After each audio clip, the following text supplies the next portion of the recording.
fraco vira forte. E é um tema bem interessante, porque ninguém gosta de falar de fraqueza. Nós vamos acompanhar o texto de 1 Coríntios 1:27.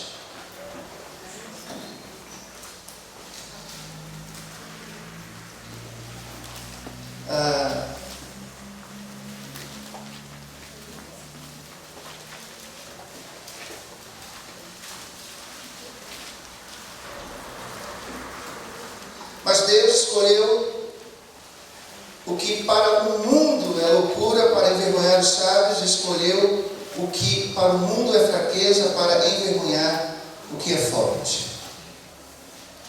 Esse é o texto. E o texto também, na linguagem de hoje, na Bíblia da linguagem de hoje, diz o seguinte: Deus deliberadamente escolheu valentes de ideias que o mundo considera absurdas e desprezíveis para envergonhar aqueles indivíduos que o mundo considera sábios. Considera sábios e grandes. E aí a gente vai caminhando aqui. Em 1 Coríntios 1:25 vai dizer o seguinte, você acompanha aí: fraqueza de Deus é mais forte que a força do homem. Você pode dizer para o seu irmão que a fraqueza de Deus é mais forte do que o homem. Então, para a gente falar desse tema hoje, parece uma utopia, né?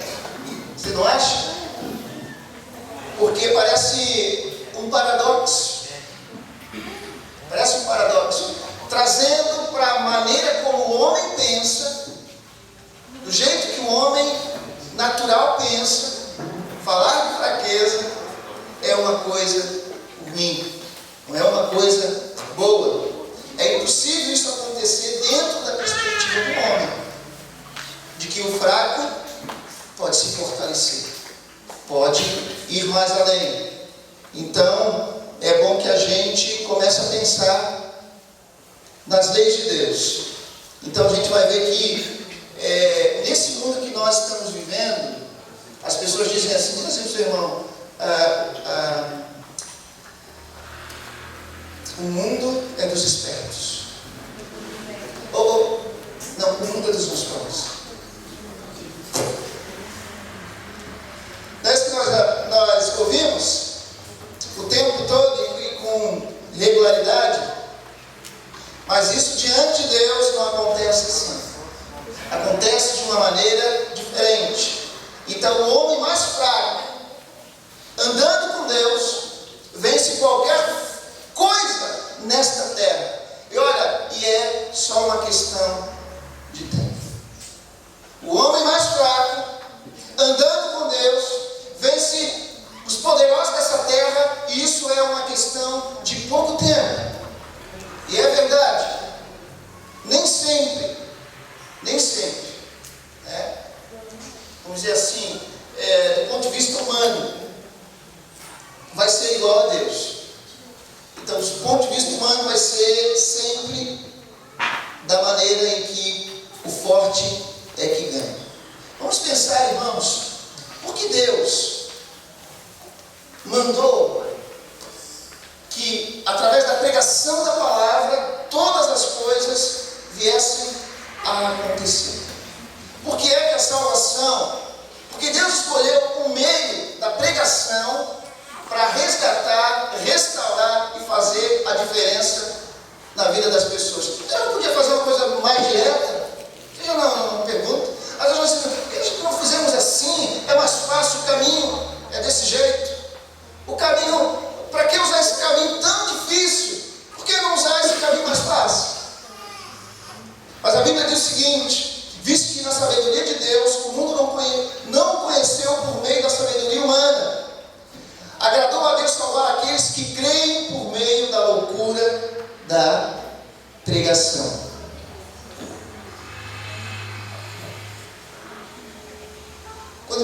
Antes de me converter, eu ria do meu irmão. Meu Deus. Deus disse, eu vou ajudar esse menino, vou pegar esse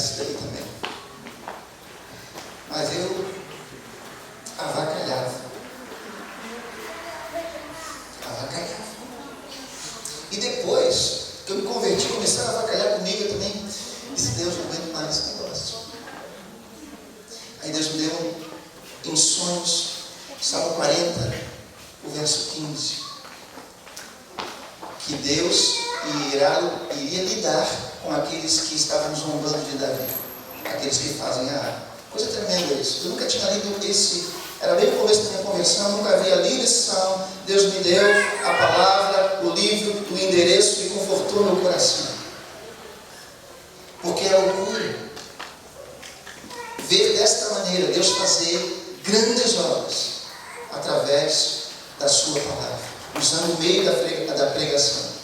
Algo tão simples, mas tão poderoso. E as pessoas que se acham fortes acham que poderia ser um pouquinho diferente. Então, é muita loucura. É loucura demais. Deus usar a manjedoura e depois algo que a gente olha. Quem olha para a manjedoura, gente, quem vai num estábulo, quem entra num curral, já chega na porta, já sente cheio de fezes de animais. Já fica até receoso de entrar, mas Jesus nasceu ali.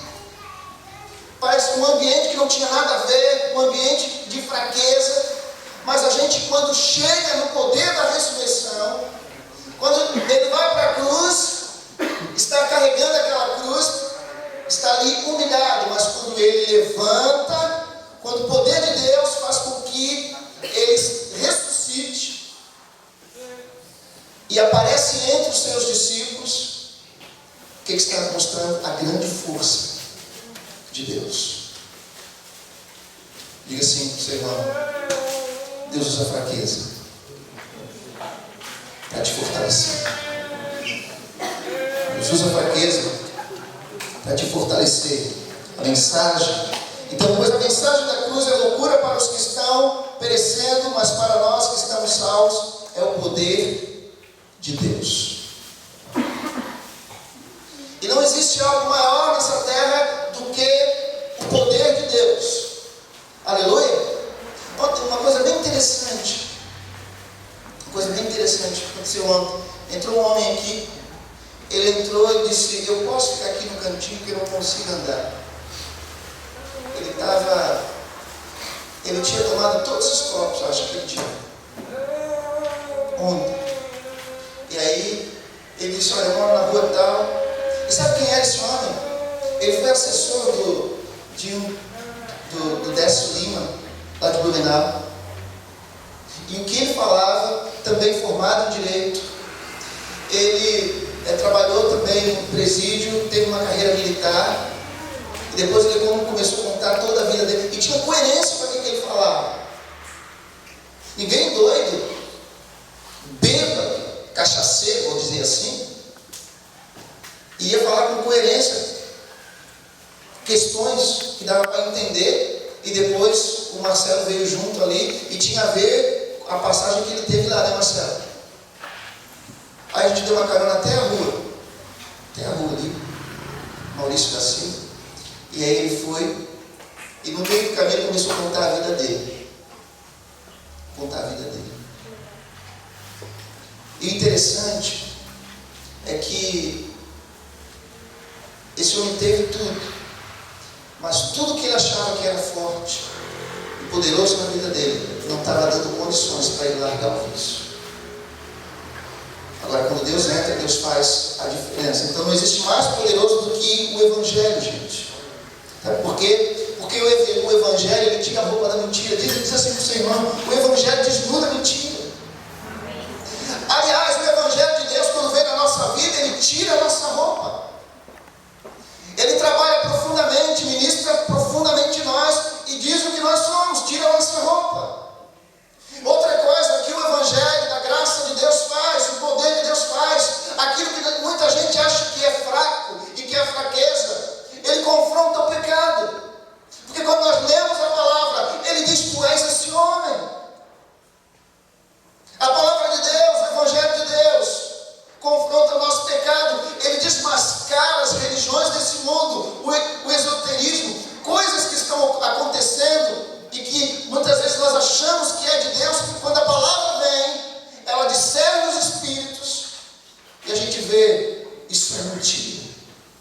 Mas nós também entendemos: isso é verdade, porque é Deus fazendo a sua obra, é Deus falando. Outra coisa que Deus faz, e o Evangelho que Deus faz na nossa vida, ele purifica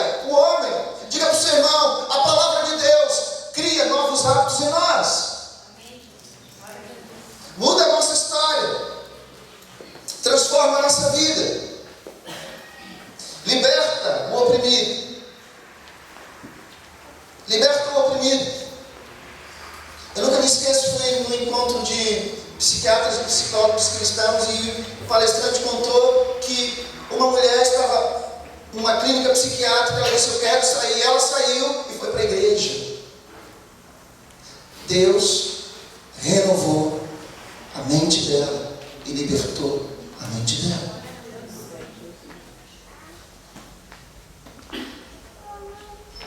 O que isso quer dizer? A palavra que nós temos buscado, que temos ensinado, que temos pregado, ela é o poder de Deus para libertar todo aquele que tem crido, aquele que crê. Outra coisa, expulsa o medo. O amor de Deus, ele lança fora todo medo. Há pessoas que têm medo da morte, mas quando tem um encontro com Jesus, que é o Evangelho de Deus, se prepara. Não tem medo. Não existe medo quando se anda com Deus. Destrói a nossa ignorância. O Evangelho afirma a justiça, a injustiça. Ele firma a justiça nela. Ele afirma a justiça de Deus. Diga assim para o seu irmão: e fortalece o fraco.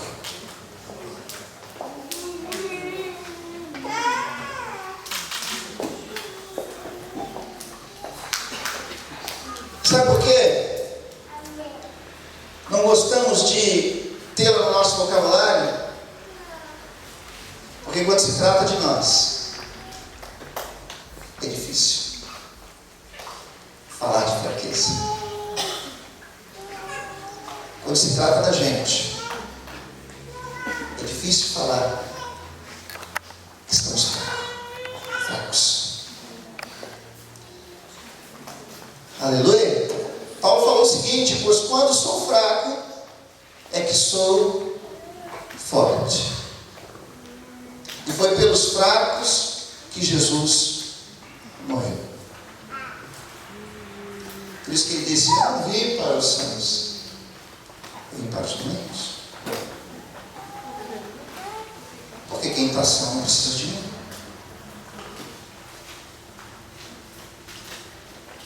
Agora, quem não se percebe fraco, não precisa de Deus. Então a fraqueza do homem não é a fé ou o Evangelho. A real fraqueza do homem, ela está revelada no pecado, no seu pecado.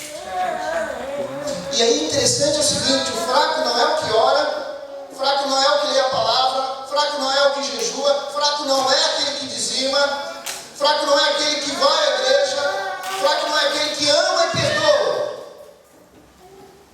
Mas fraco é aquele que mente, rouba, fere as pessoas. Fraco é aquele que se entrega ao vício, igual o homem que eu citei.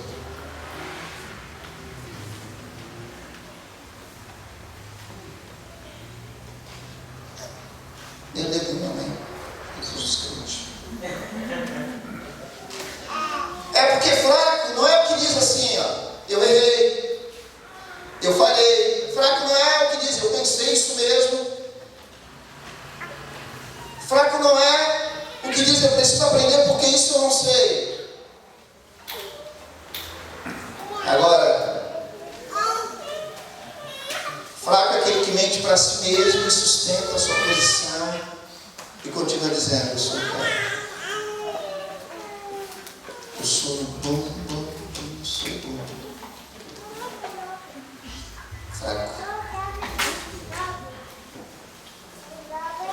Eu só não sei pensar, a música lembra.